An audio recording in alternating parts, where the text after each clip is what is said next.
Hey everybody, what's happening? Want to do a little PowerPoint over the Peloponnesian War. I can figure out how to start this. We'll get going. Alright, so here we go. Peloponnesian War.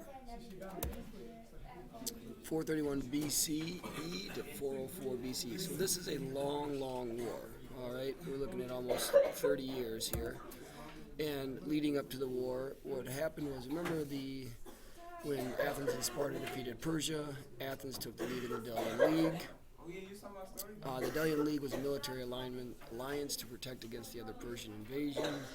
So essentially, everybody joined together and said that if Persia ever attacked, we'd all would support each other, right? And Athens required the other Greek city-states to just pay them for protection, rather than everybody kind of keep their own military. Athens said, let us do it, you just pay us the money, we'll build up a huge navy, a huge army, and that'll protect us, and we'll go from there.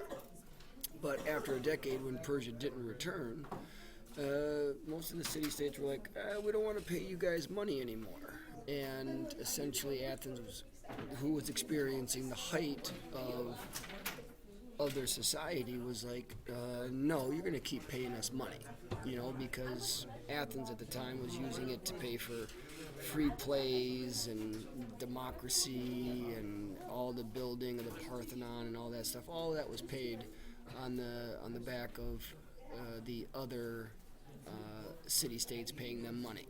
So they didn't want them to stop. So the many Greek city-states resented Athens' domination of the league, and some of them started to revolt, and Athens put them down. So, if Athens is bullying these Greek city-states, who do you go to? Well, you go to Sparta. Sparta, who's reluctant, but got involved, started the Peloponnesian League. And so the Peloponnesian League went against the Delian League. And so now you had Greeks fighting Greeks. All right? And so most Greek city-states chose a side, thus putting most of Greece against each other. And you'll see here, we know that Athens, their strength was in the navy, all right, and they tried to blockade Sparta from having supplies and food reach them, but Sparta is pretty self-sufficient. They didn't really trade with outsiders, so it wasn't that big of a deal. To where the Spartan strategy was to surround Athens and prevent it from raising food,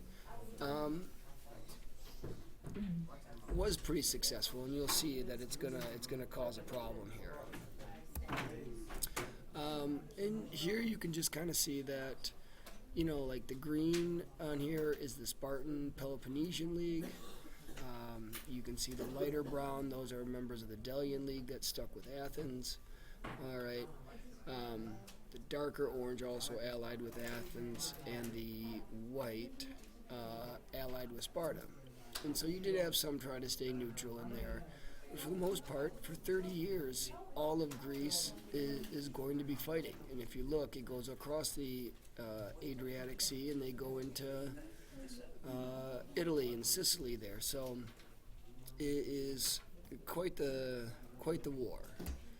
And for a lot of it, it was a stalemate. There wasn't much on either side winning or losing, and after a while, it turned into, just a bloodbath.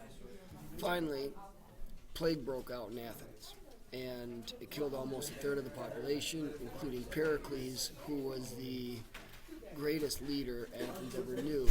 And so this is going to start the decline for Athens, all right, losing the war. But they still held out for over 10 years, all right?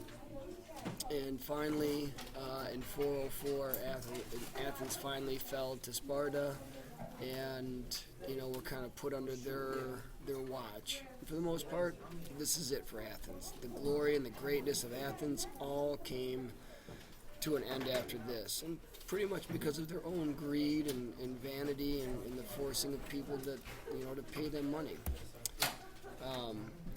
Sparta was now the strongest. They're not going to last much longer. Much of Greece was in ruin because of the constant years, the decades of war. All right. and you don't see the height of Greek culture. And from here, you're going to give rise to Alexander the Great. Alexander the Great is going to rise up out of this from Macedonia there in northern Greece and go on to do his thing. All right, everybody. Thank you. Take care. I'll see you. Just doing it.